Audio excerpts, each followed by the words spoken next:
Inicia Consultorio del Manual de Vida con el apóstol Peter Méndez.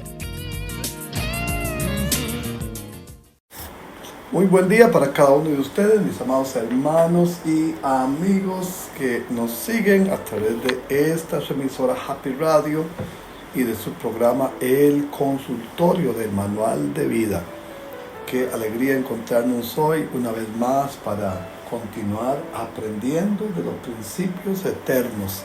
La palabra de Dios es importante, necesaria, determinante en todos los aspectos de nuestra vida y por lo tanto debemos de inquirir en ella. Cristo le enseñó a sus discípulos diciendo: escudriñad las Escrituras, porque a vosotros os parece que en ellas tenéis la vida eterna y ellas dan testimonio de mí. Eso fue lo que Cristo dijo para enseñarnos sobre el valor, la importancia de tener en nuestro ser siempre esa disponibilidad para inquirir y estudiar la palabra de Dios. Mi amado amigo y mi hermano que me sigue, gracias por estar en sintonía de su programa y listos para mejorar nuestra comprensión de los diferentes aspectos que con frecuencia nos producen dudas en el desempeño, en el desarrollo de nuestra lectura bíblica.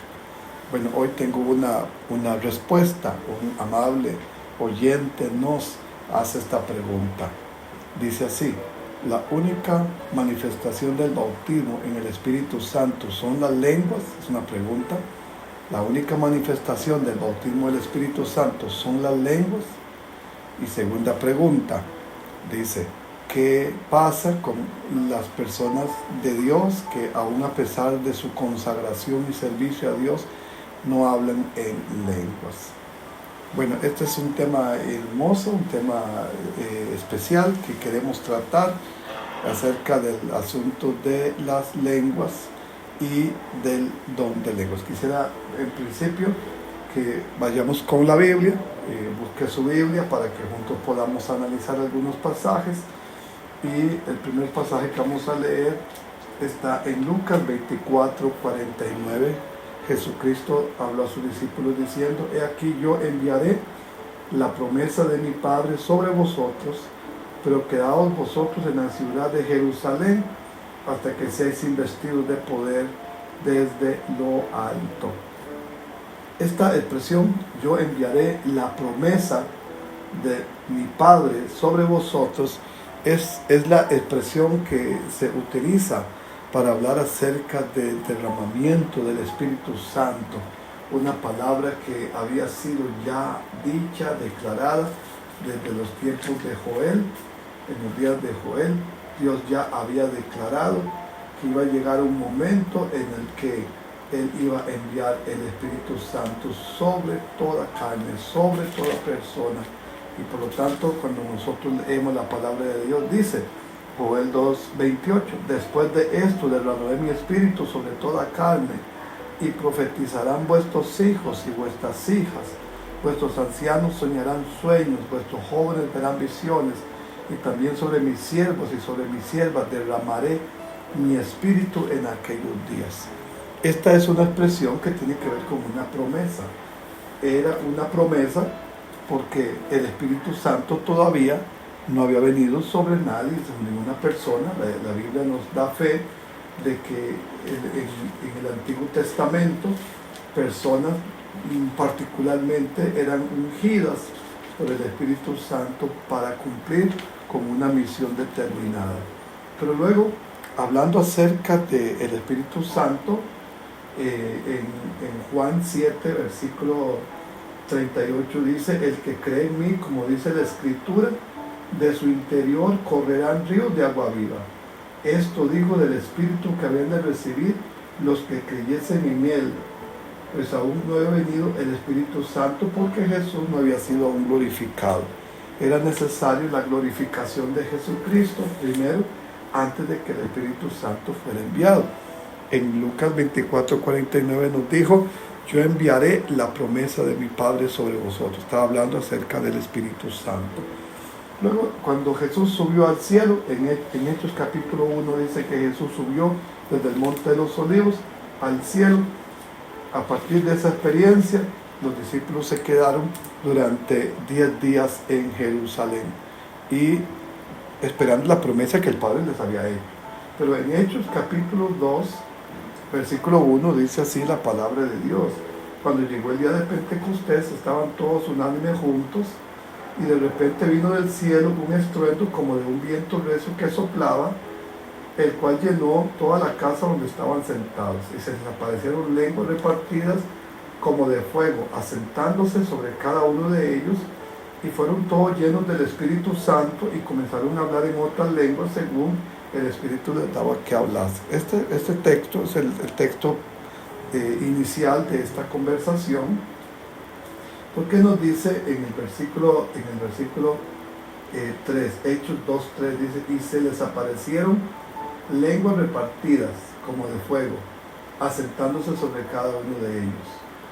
Viendo hacia el versículo 2 dice, y de repente vino del cielo un estruendo como de un viento recio que soplaba, el cual llenó toda la casa donde estaban sentados, y se les aparecieron lenguas repartidas como de fuego, asentándose sobre cada uno de ellos, y fueron todos llenos del Espíritu Santo, y comenzaron a hablar en lenguas según el Espíritu les daba que hablasen. En esta lectura encontramos un elemento importante. El elemento principal es que en este versículo, que es clave para hablar acerca de la llenura del Espíritu Santo del bautismo, habla de varias manifestaciones. En el verso 2 dice, vino del cielo un estruendo como de un viento recio que soplaba. Esa fue una manifestación, porque no era un viento recio, sino una similitud. Fue algo que fue percibido a nivel espiritual. Vino del cielo un viento recio que soplaba. Al menos los presentes lo percibieron. 2, dice, la casa se llenó de aquella manifestación. Y luego dice, y se aparecieron lenguas repartidas como de fuego. Ciertamente esto es un lenguaje simbólico, porque no hay evidencia de que estas lenguas fueran visibles, pero aparecieron lenguas repartidas como de fuego, asentándose sobre cada uno de ellos. Número 3, y fueron todos llenos del Espíritu Santo. Y número 4, comenzaron a hablar en otras lenguas según el Espíritu les daba que hablase. Entonces en este pasaje de Hechos 2, 1 al 4, aparecen 4 manifestaciones. La primera que hemos visto en el 2, un viento recio, un estruendo como de un viento recio que soplaba. La segunda, lenguas repartidas como de fuego. La tercera, fueron llenos del Espíritu Santo. Y la cuarta, comenzaron a hablar en otras lenguas según el Espíritu les daba que hablase.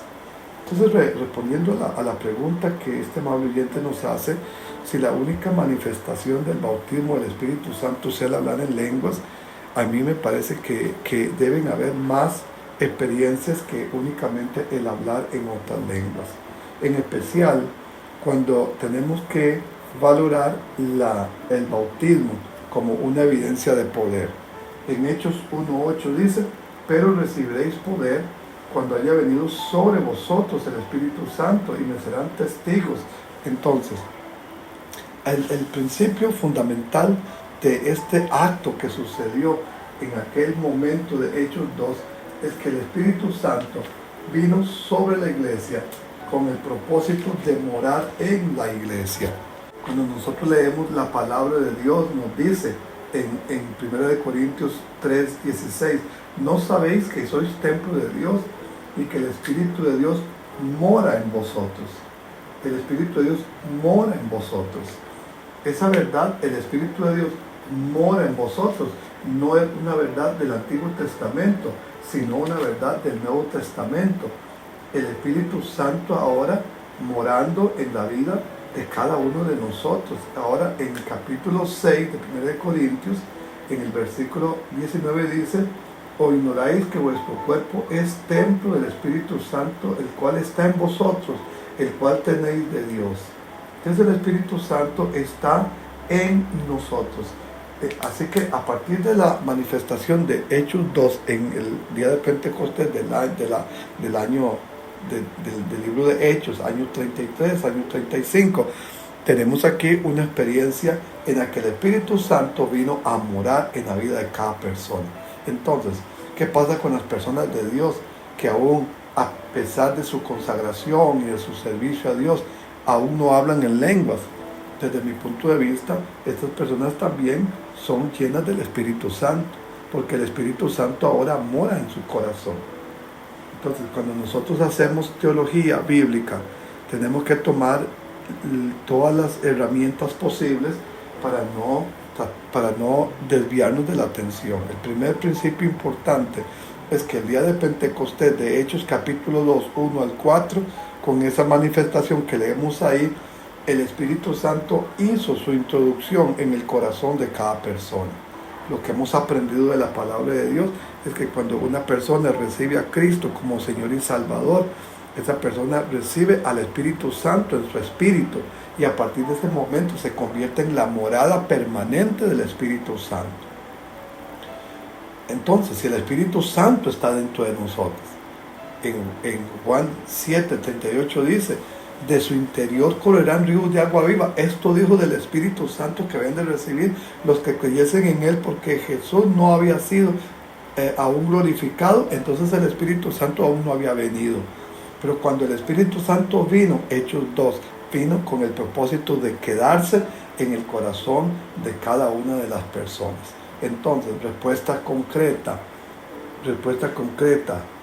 Una vez de que usted recibió a Cristo y es nacido de nuevo, el Espíritu Santo mora plenipotenciariamente en su corazón. Segunda respuesta, el bautismo del Espíritu Santo tiene que ver con poder, tiene que ver con autoridad. Por eso dice Hechos 1:8, recibiréis poder cuando haya venido sobre vosotros el Espíritu Santo y me serán testigos. De modo que el hablar en lenguas es una evidencia, pero no ha de ser la única evidencia. Siendo más puntual con mi lectura de este pasaje, el propósito del poder es manifestar a Cristo. El propósito del poder es testificar de Cristo.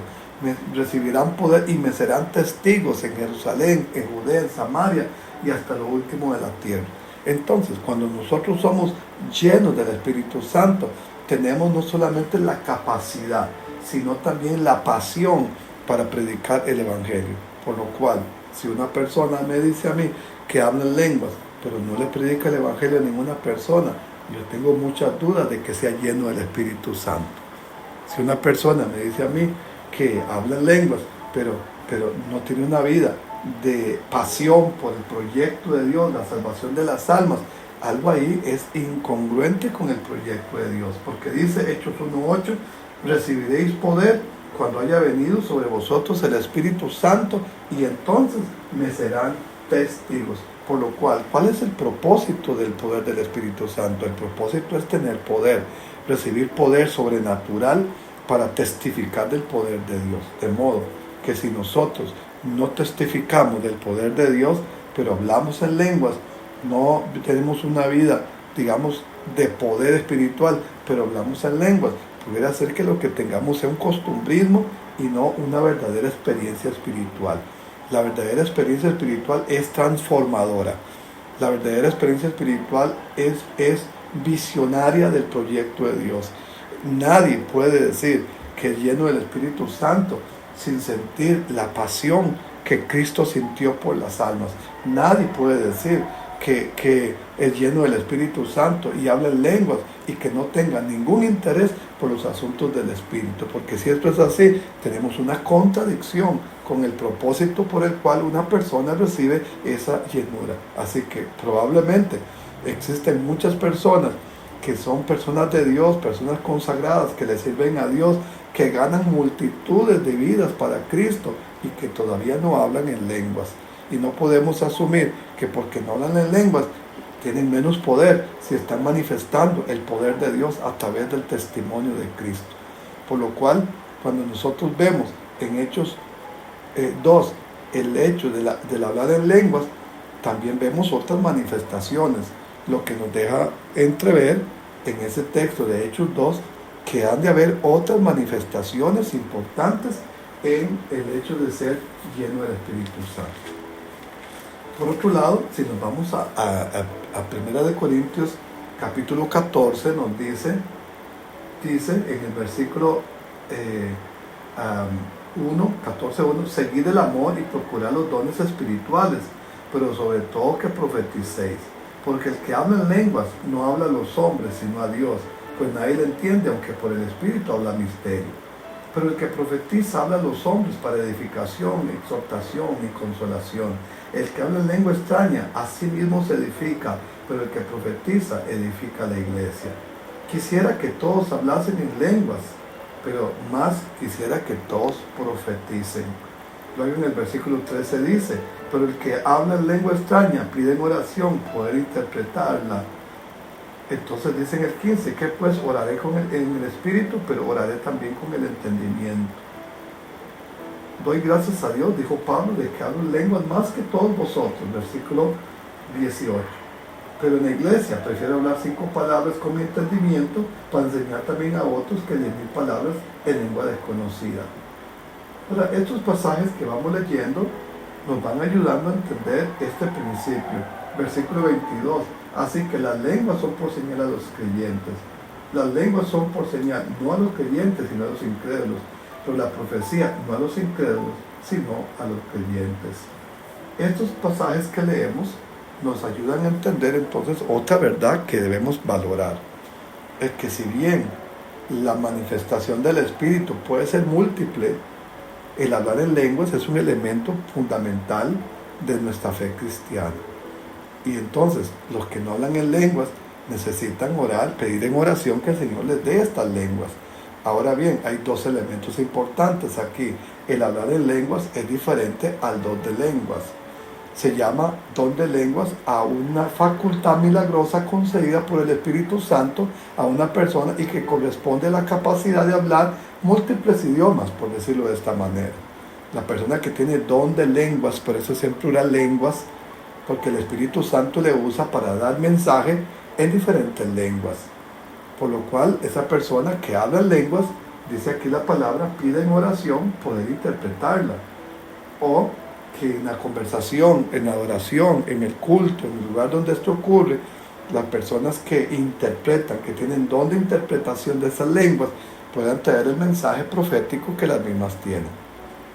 Las lenguas espirituales como don es un don usado por el Espíritu Santo para comunicar un mensaje celestial.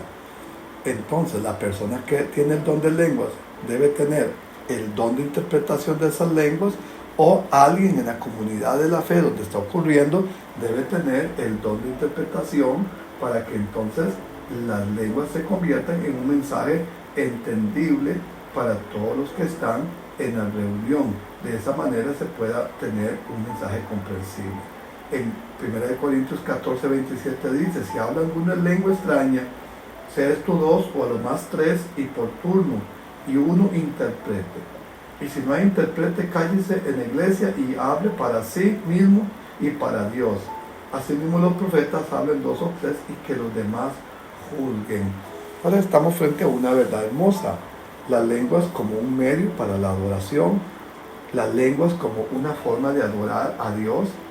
Y en 1 Corintios 14:18 el apóstol Pablo explicando dijo, doy gracias a Dios de que hablo en lenguas más que todos ustedes. Y es cierto que esto lo hacía en su oración personal, porque en la iglesia prefiero hablar 5 palabras con mi entendimiento para enseñar también a otros que 10.000 palabras en lenguas desconocidas. Y lo que nos estaba diciendo Pablo era, si yo hablo en lenguas, yo me edifico, así como dice aquí la Biblia, el que habla en lengua extraña, a sí mismo se edifica. Pero si yo enseño una palabra con entendimiento en el idioma de las personas que me pueden entender, yo edifico a todas las personas que están presentes. Por lo cual, hay una diferencia entre el hablar en lenguas, que es mi expresión de adoración, y 2, una expresión de don de lenguas, que es el que comunica un mensaje por la diversidad de formas como el Espíritu Santo quiere traer un mensaje a la iglesia. Sin embargo, de acuerdo con la palabra de Dios, si yo hablo en lengua y no puedo entender, no puedo tener interpretación o alguien no la tiene, yo debo dar pase para que otro lo haga y así todos seamos bendecidos, todos seamos edificados y todos seamos desarrollados. Para establecer algunas conclusiones importantes, en principio, el bautismo del Espíritu Santo ha de tener un único fin: darnos poder para predicar el Evangelio. Si la persona es llena del Espíritu Santo y no predica el Evangelio, no es llena del Espíritu Santo. Tiene el Espíritu Santo morando en él, ciertamente, pero esa persona está adormecida en su vida espiritual. Así que el propósito de poder es comunicación. Por eso dice Hechos 1:8, recibiré el poder y me serán testigos en Jerusalén, en toda Judea, en Samaria y hasta lo último de la tierra. Necesitamos creyentes poderosos, llenos del Espíritu Santo. Y si estos hablan en lenguas, amén, gloria a Dios. Pero si no hablan en lenguas, necesitamos que también sean llenos del Espíritu Santo y manifiesten el poder y la gloria de Dios en sus vidas. Pero eso no exime el propósito de los dones y no exime la necesidad de buscar al Señor hasta que estas lenguas sean manifestadas en su vida y entonces pueda tener una dimensión de adoración, una dimensión de comunicación del mensaje eterno en lenguas, como vemos en el don de lenguas, como vemos en la palabra de Dios.